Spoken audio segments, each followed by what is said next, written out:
और सत्ता में अब उस यूनिफॉर्म सिविल कोड की खबर जिसे आप यूसीसी का एक ऐसा गोंद कह सकते हैं जिससे सभी धर्मों को एक कानून से जोड़ने की तैयारी है।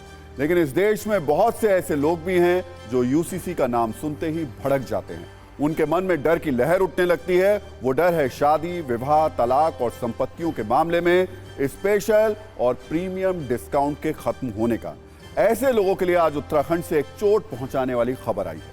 उत्तराखंड में यूनिफॉर्म सिविल कोड तैयार हो चुका है और खबर है कि 5 से 7 फरवरी के बीच यूसीसी देवभूमि में लागू किया जा सकता है। इसकी जानकारी खुद उत्तराखंड के सीएम पुष्कर सिंह धामी ने दी, जिन्होंने बताया कि 2 फरवरी को कमेटी फाइनल ड्राफ्ट सरकार को सौंप देगी और अगले विधानसभा सत्र में विधेयक लाकर इसे लागू किया जा सकता है। इसलिए आज सत्ता में उत्तराखंड के यूसीसी की बात करना क्यों जरूरी है, पहले इसे समझ लेते हैं। दरअसल उत्तराखंड के यूसीसी को देश में लागू होने वाले यूनिफॉर्म सिविल कोड का ब्लूप्रिंट माना जा रहा है। यूसीसी से इस देश में हिंदुओं, मुस्लिमों, सिखों और ईसाइयों के लिए क्या क्या बदलेगा, उत्तराखंड का यूसीसी उसका संकेत है। यानी उत्तराखंड का यूनिफॉर्म सिविल कोड राष्ट्रीय स्तर पर यूसीसी को लागू करने में मददगार साबित होगा।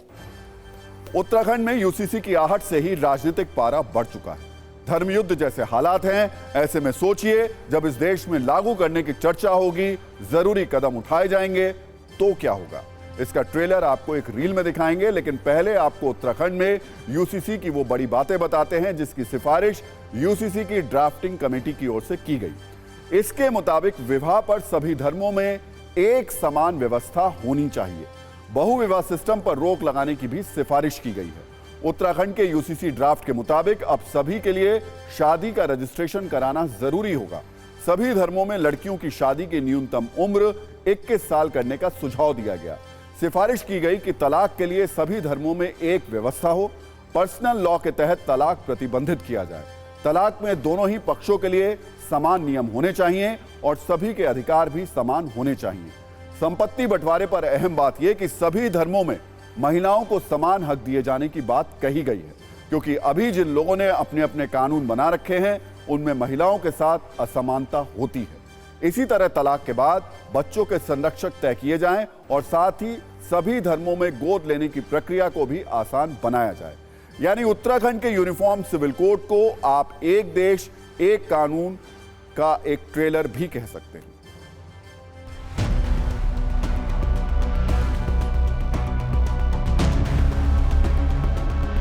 कि 2 तारीख को वो हमको ड्राफ्ट दे देंगे और उनका ड्राफ्ट देने के बाद उसका आकलन करेंगे, उसको मंत्रिमंडल में लाएंगे। उसके बाद विधानसभा में जो विधेयक बनने की दिशा में, एक्ट बनने की दिशा में जो कार्रवाई होती है उस कार्रवाई को हम आगे बढ़ाएंगे।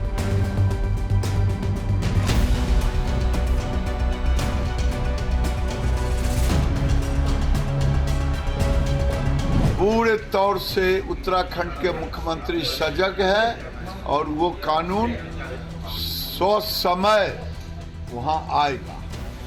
लोकसभा का चुनाव नजदीक है। आचार संहिता से पहले वोटों का ध्रुवीकरण हो, कभी राम मंदिर की बात करते थे वो भी ले आए हैं, अब यूसीसी की बात भी कर रहे हैं। मसला है केंद्र का, यूसीसी केंद्र लाएगी, राज्य का विषय नहीं है ये।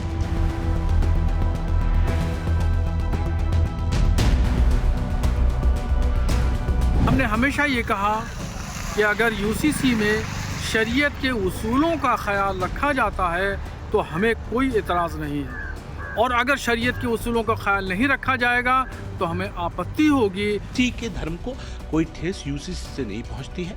यूसीसी सबको समान अधिकार देता है, सबके लिए समान कस्टम्स अपने अपने होते हैं, लेकिन उनको आपको रजिस्टर्ड कराना पड़ता है। ऐसा नहीं होगा कि आपने छुप के कहीं निकाह किया, चुपचाप से तलाक दे दिया।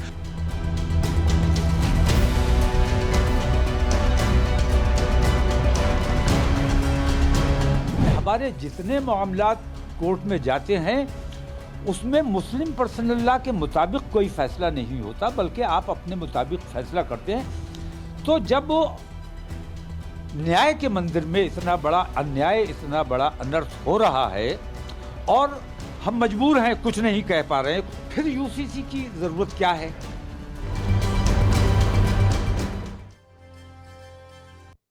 वैसे यूसीसी पर शुरू हुए राजनीतिक और धार्मिक द्वंद्व पर कोई मत बनाने से पहले कॉमन सिविल कोड के बारे में आपको पूरी जानकारी होनी चाहिए। इसलिए सत्ता की कुंजी देखिए और समझिए यूसीसी से क्या बदलेगा। इससे सभी नागरिकों के लिए कानून एक समान होंगे। शादी, तलाक या उत्तराधिकार के मामले में एक कानून लागू होगा। यूसीसी लागू होने के बाद अलग अलग धर्मों के पर्सनल लॉ खत्म हो जाएंगे। मतलब यूसीसी एक देश और एक कानून का रोड मैप है। दरअसल इस वक्त देश में दो तरीके के लॉ हैं, एक है क्रिमिनल लॉ और दूसरा है सिविल लॉ। क्रिमिनल लॉ अपराध से जुड़े मामलों में लगता है और यह हर धर्म के शख्स के लिए एक ही होता है। लेकिन सिविल लॉ के मामलों में कुछ धर्मों ने अपना कानून बना लिया है। अब यूसीसी के लागू होने से वो सारे कानून खत्म हो जाएंगे। वैसे आपके मन में सवाल होगा कि सिविल लॉ के मामले कौन से होते हैं, जैसे शादी और निकाह का मामला, शादी के बाद तलाक का मामला, बच्चों को गोद लेना या फिर बच्चों के संरक्षण का मामला, उत्तराधिकार और गुजारा भत्ता से जुड़े मामले भी सिविल लॉ में आते हैं। किसी की मृत्यु के बाद उसकी संपत्ति का बंटवारा कैसे होगा, इन मामलों में कुछ धर्मों ने अपने नियम बना लिए हैं, लेकिन यूसीसी से वो डिस्काउंट भी खत्म हो जाएगा। आज हमने हिंदू कोड बिल और मुस्लिम पर्सनल लॉ बोर्ड की तुलना भी की है, जिसे देखकर आप समझ जाएंगे कि आखिर कुछ लोगों को यूसीसी से दिक्कत क्यों है। जैसे हिंदू धर्म में बिना तलाक के एक से ज्यादा शादी नहीं कर सकते, लेकिन मुस्लिम धर्म में एक नहीं बल्कि 4 शादियों की छूट है। हिंदू धर्म में अगर कोई व्यक्ति या महिला दूसरी शादी करता है तो उसे तलाक लेना जरूरी होता है, लेकिन मुस्लिम धर्म में इसकी जरूरत नहीं होती। हिंदू कोड बिल के मुताबिक 18 साल से पहले लड़की की शादी अपराध है, लेकिन मुस्लिम पर्सनल लॉ बोर्ड में 15 साल की उम्र में भी शादी की छूट होती है। हिंदू कोड बिल के हिसाब से पत्नी तलाक के बाद गुजारा भत्ता मांग सकती है, लेकिन मुस्लिम पर्सनल लॉ बोर्ड में इस पर कोई स्पष्ट नियम नहीं है। हिंदू कोड बिल के मुताबिक महिलाओं को संपत्ति में हिस्से का अधिकार है, लेकिन मुस्लिम पर्सनल लॉ बोर्ड के मुताबिक नियम अलग हैं। अब यूसीसी से इनमें बदलाव हो जाएगा और सभी धर्मों पर एक कानून लागू होगा, इसलिए इसका विरोध भी हो रहा है। वैसे जिस यूनिफॉर्म सिविल कोड की बात उत्तराखंड में हो रही है, देश में हो रही है, क्या आप जानते हैं वो यूसीसी देश के एक राज्य में पिछले 154 सालों से लागू है।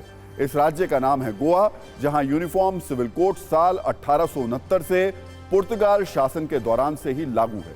इतना ही नहीं, साल 1961 में जब भारत में गोवा का विलय हुआ था, तब भी यूसीसी को बरकरार रखा गया था। यानी गोवा में यूनिफॉर्म सिविल कोड के नियम लागू हैं और गोवा की 15.5 लाख आबादी इन नियमों का पालन कर रही है। गोवा में सभी धर्मों के लिए बिना तलाक एक से ज्यादा शादी करना जुर्म है। गोवा में बेटे और बेटियों को पैतृक संपत्ति में समान अधिकार दिए गए हैं। तलाक संपत्ति बंटवारे में भी महिलाओं को समान हक मिलता है और 66% हिंदू, 25% ईसाई और करीब 8.5% मुसलमान भी यूनिफॉर्म सिविल कोड के इन कानूनों को फॉलो कर रहे हैं। लेकिन अभी भी देश में एक बहुत बड़ा वर्ग ऐसा है जिसे यूसीसी का नाम सुनकर दर्द होने लगता है।